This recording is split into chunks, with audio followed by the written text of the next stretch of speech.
Good morning, people of Earth. From the skies to the shores and to all the ships at sea, radio-free humanity is on the air. Hey everyone, and welcome back. This time, we're stepping into some seriously mind-boggling territory, a world where science fiction seems to collide with reality. Sounds intriguing. What's on the docket today? Well, we're going to dive deep into the claims of Matthew Livelsberger, Okay. a deceased Green Beret who alleged a classified government program was in operation, one that involves anti-gravity propulsion technology being used in, get there? It's drones. Wow. Anti-gravity drones, that's I know, right? pretty far out there. eBay sent us a really interesting collection of sources for this one. Okay. Wikipedia entries, some news articles, even a social media influencer's take on it all, and a snippet from a scientific paper.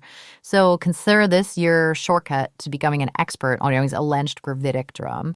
Gravitic drones. We'll unpack these sources, figure out what makes sense, and hopefully help you understand what's really going on. That sounds like quite a task. I mean, it's important to approach these kinds of claims with, a healthy amount of skepticism. Yeah, absolutely. Especially when you're talking about something as crazy as anti-gravity. For sure, yeah. So let's start with the man at the center of all this, Matthew Livelsberger. Okay. Who was he? What were the circumstances around his death? Well, based on that AP News article you sent over, Livelsberger was active duty U.S. Army, a Green Beret. Wow. And get this, deployments to Afghanistan, Ukraine, Tajikistan, Georgia, and Congo. That's a furious service record. Oh yeah, seasoned veteran. He died on New Year's Day, 2025. In a pretty dramatic fashion, I'd say. A Tesla cybertruck explosion outside Trump International Hotel in Las Vegas. So we're talking about a car bomb. I mean, the news reports called it a massive VBIED. Yeah. VBIED stands for Vehicle-Borne Improvised Explosive Device. Right. But the article also says the cause of death was a self-inflicted gunshot wound. So essentially suicide, but, a very dramatic exit. Very dramatic exit. There's also this alleged manifesto Livelsberger supposedly sent out before his death. The Newsweek article goes into this email he apparently sent out just a day before the explosion, where he lays out this theory about mysterious drone sightings on the East Coast in late 2024. He claimed both China and the U.S. have used gravitic propulsion systems be used in these drones. Analogy you bet would be light years ahead of anything we know. Yeah, I mean, that's a big claim. Huge. Yeah. Then he goes on to say these drones are being launched from submarines and were responsible for those unexplained sightings. He also claimed he was involved in covering up war crimes, specifically civilian casualties during airstrikes in Afghanistan back in 2019. He said he was afraid of being silenced by government agencies, believing his info was crucial to preventing a global conflict because of the potential for, mutually assured destruction with this crazy technology. That's a lot to unpack. It's a lot. Yep. So let's try to separate fact from speculation. Where do we even begin? What a flying penguin analysis you sent, seems to break down Livelsberger's claims into two main buckets. Okay. His testimony on civilian casualties, and then his claims about gravity-defying drones. Exactly. And that analysis actually points out that his statements about the drone strikes and the civilian casualties largely do line up with information from credible sources, things like UN ground investigation, casualty data from Brown University, even documented changes in military rules of engagement and their reporting requirements. Okay, so some of what he's saying checks out. And his descriptions of how drone operations work seem to match up with standard military procedures and capabilities. There is also this former Army intelligence officer, Pham Shume, who, according to the interview transcript, received an email from Livelsberger making similar claims. He even mentions specifics about a DEA agent and an AOBS commander. And just to clarify for our listeners, an AOBS commander is someone who oversees Special Operations Aviation Unit. Exactly. Okay. So now, while those aspects lend some credibility, Flying Penguin also highlights some pretty glaring holes in Livelsberger's claims about gravity propulsion. Right. Because for one, it contradicts basically everything we know about established physics. Right. Zero scientific backing for anti-gravity propulsion, and there's absolutely no public evidence to support the existence of such advanced drone technology. Right. And his claims about being tracked by the FBI were never confirmed. Yeah, the FBI actually investigated Livelsberger and found no connection to another attack that happened on the same day in New Orleans. Yeah, and there's no evidence they were ever assigned to the same location. Really?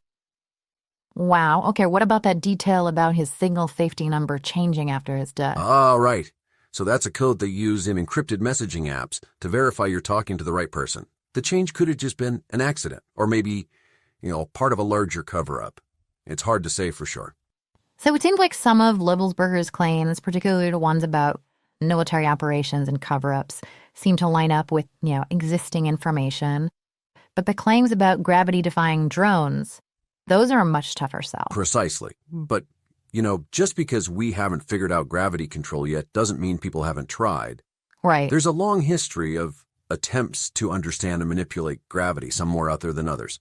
Like that Wikipedia entry on my NASA Breakthrough Propulsion Physics program, it mentioned a bunch of those, right? Exactly.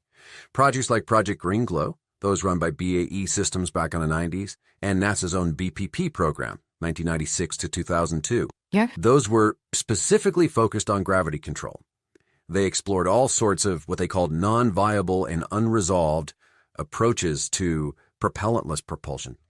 Okay, so instead of just listing a bunch of complicated terms, you're saying it's more helpful to understand the underlying principle these projects were going for and why it's been so hard to actually, Yeah, it's like trying to build a perpetual motion machine.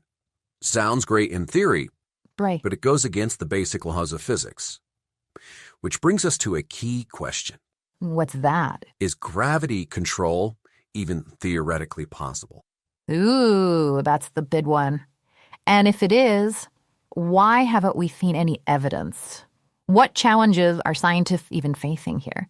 Well, controlling gravity might seem impossible based on what we currently understand. Wait. But there are some intriguing theories out there.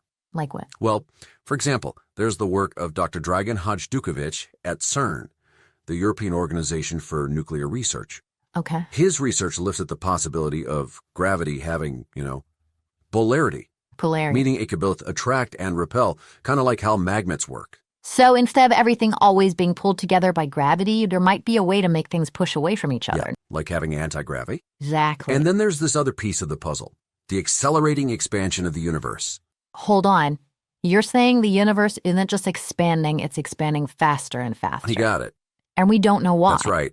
One of the biggest mysteries in cosmology. Wow. Oh. Okay, what else? Well, another concept that's been proposed is negative mass. It's totally theoretical, but if such a thing existed, it could maybe generate a repulsive force. Negative math. Yeah. I wrap my head around. It sounds like science fiction. It really does. But we're talking about highly theoretical concepts here. Okay, getting back to the sources you sent, that academic paper dives into a slightly different approach. How there? It explores manipulating gravitational mass using electromagnetic fields. So we're talking magnets and electricity. Could those actually affect gravity? That's what this paper's exploring. It uses the example of a fluorescent lamp with low pressure mercury plasma, basically suggesting there might be a connection between electromagnetism and gravity, especially in these materials called dielectrics. Wait, hold on. We're a dielectric. Think of things like glass or ceramic. They're insulators. Right. Meaning they don't conduct electricity easily, but they can store electrical energy when they're exposed to an electric field.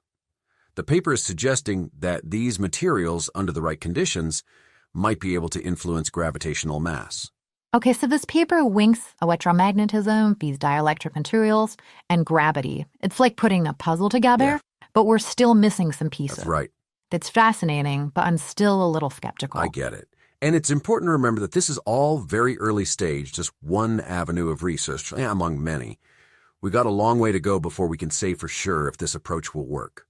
So we've explored the claims, the evidence, and even dipped our toes into, well, some pretty mind-bending physics. We have. But where does all this fit into the big picture of drone technology? Is Libbelsberger's story just a distraction from the things we should really be worried about? That's a great question, and it's what we're going to explore a lot more in the next part of. Are you experiencing intrusive thoughts? Compulsions that come from a source beyond you? Protect your mind with our tinfoil hats. Our hats are custom-made and feature the most mind control-resistant tinfoil on the market.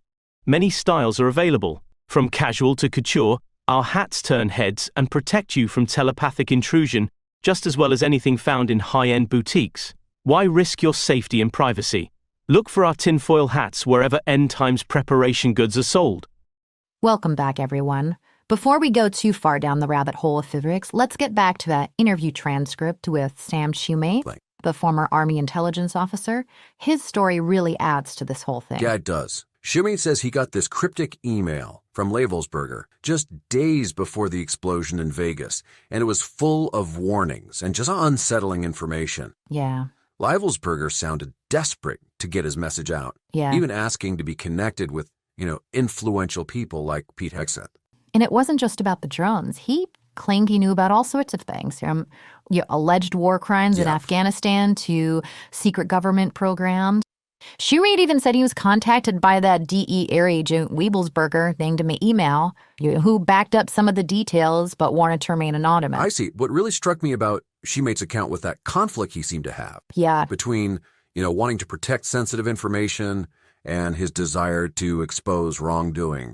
He redacted names from the email and the transcript to protect those still active in the field. Of course. But also felt like he had a responsibility to share what he knew. Man, I can only imagine how tough that must have been. To be right in the middle of a possible conspiracy. Yeah. Especially one that involves national security. That'd be unnerving. Absolutely. And there's another piece here that's worth noting. Shumate mentioned he'd been in touch with the Army's Criminal Investigation Division, the CID. Okay. They seemed interested in what he had to say, but he wasn't sure if they were being totally honest with him. That makes sense. That feeling of not trusting authority or something you see a lot in these types of stories, It's like there's this underlying feeling that there are powerful forces at work that are beyond what normal people understand. It's a feeling that a lot of people share, especially when you're dealing with things like government secrets and high-tech stuff. Right. It definitely fuels speculation and conspiracy theories. Which brings us back to the big question. Are Lavelsberger's claims about these, gravitic drones even remotely possible? We talked about the lack of evidence, how scientists haven't even figured out how gravity works, let alone how to control it.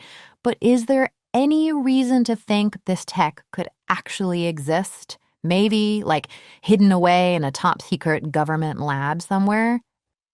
It's important to remember that the scientific community is always pushing the limits of what we know. While Lavelsberger's claims about China and the U.S. having this technology seem pretty far-fetched, research into manipulating gravity has been going on for decades. Right. We talked about the NASA Breakthrough Propulsion Physics program. Yeah, that Wikipedia article was mind-blowing. All of the attempts to understand and maybe even control gravity. Right. Some of the things they were trying sounded like something straight out of a sci-fi movie, Yeah. Things like Hooper anti-gravity coils and coronal blowers. They do sound pretty out there, don't they? But those are real attempts to explore the unknown. While a lot of those approaches haven't worked, there are a few that still interest researchers. Like what? Well, one example is the work of Dr. Dragan Hadžiković at CERN. He's looking into this concept of gravitational polarity, which suggests that gravity might not just attract things, but it could also repel them under certain conditions. So instead of gravity always pulling everything together, there might be a way to make things push away from each other. Exactly. That would be revolutionary if it was true. It would be, wouldn't it? Yeah. But we're talking about highly theoretical concepts here. Check. There's no proof that negative mass even exists, and even if it did, using it for something like gravity control, that would be a massive scientific hurdle. Definitely. So while we can't completely rule out the possibility that some kind of gravity manipulation might be possible way down the line, the idea that governments already have anti-gravity drones just doesn't seem very likely. I agree with you there. The tech just isn't there yet. Billy's nut as far as we know. But wait, what about the academic paper, the one that suggested a link between electromagnetism and gravity? Could that be the answer to gravity control? It's an interesting idea, that's for sure. But remember, that paper is based on a very specific theoretical framework. And it hasn't really been backed up by the scientific community. Right. It's just one possible way to research it. But it's not like a guaranteed path to gravity control. Right. So it looks like we're back to reality for now. The claims about gravitic drones haven't been proven, and the science behind controlling gravity is still in its early stages. I think that's a fair assessment.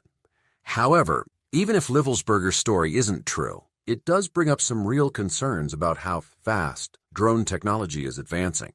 I think you're right. The Planck-Penguin analysis argued that Lavelsberger's claims, true or not, could be a distraction from the real dangers posed by drones. Exactly. As drone technology keeps getting better, things like detection, tracking, countermeasures, how we control them, the potential for misuse, and the ethics of autonomous systems. These are all super important areas that need to be addressed. It's like we're trying to stay ahead of the game, figuring out how to use this tech in a good way while also keeping the bad stuff from happening. It's a balancing act with incredibly high stakes. And handling those risks responsibly is going to take a lot of effort from governments, industry leaders, and the public. We need to have open and honest conversations about what drones can do for us, but also about the dangers they pose. So we looked at the claims, the science, and what all this could mean. But what does it mean for the average person? That's where things get really interesting.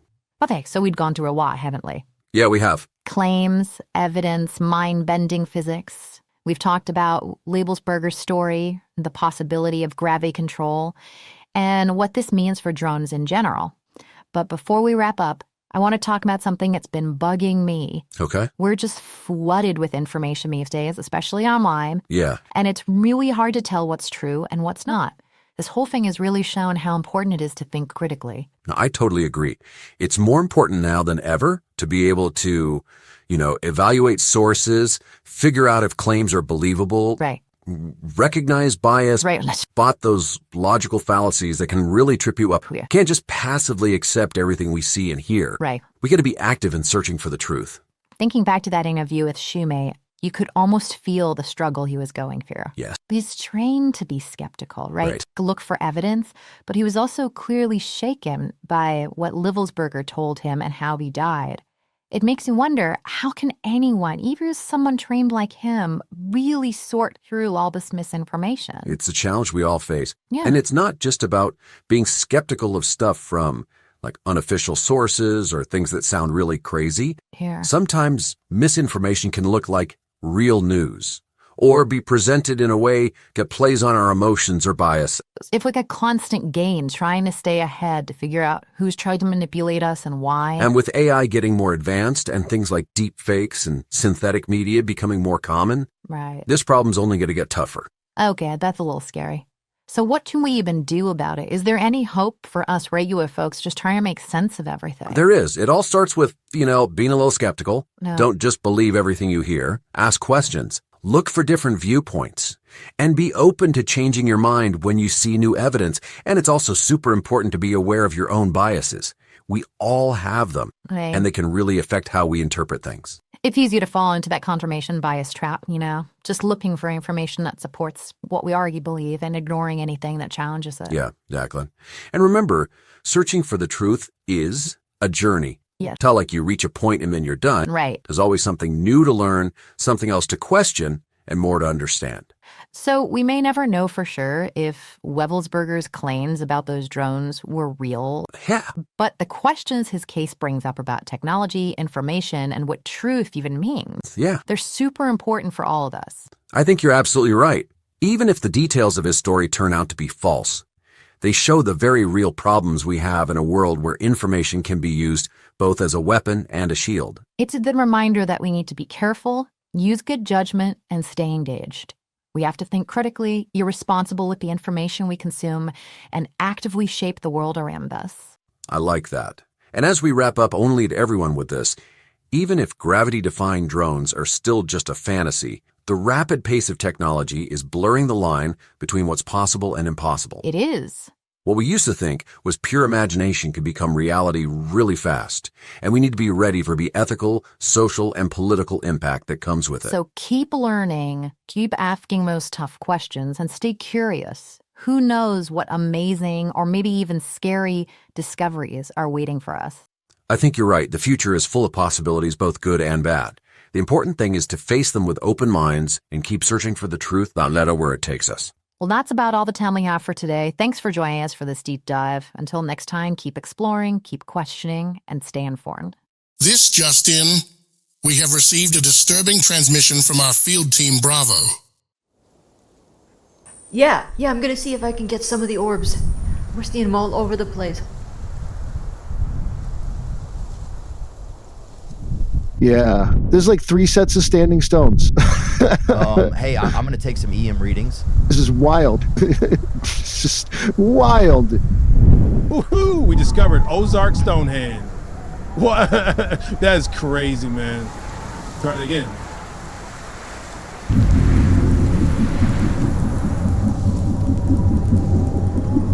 What the hell? What are you doing? Get away from that thing.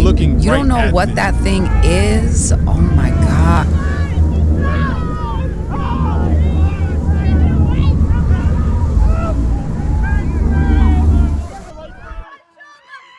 That was the last communication we have received. None of the 5 members of Field Team Bravo has responded to their mobiles.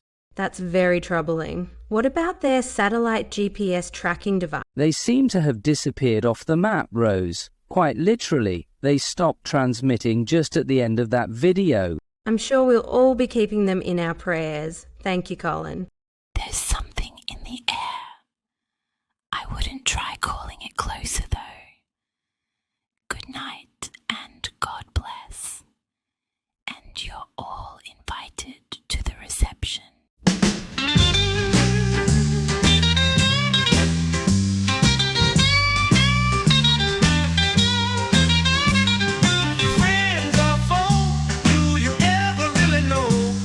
There's something in the air. Is it ours or is it theirs? Am I seeing or believing when my eyes can be deceiving? Whose directions they're obeying? Keep on guessing, they ain't saying. Is it yours or is it mine? Is it a sigh or a sigh? Principalities and powers, is it theirs or is it ours?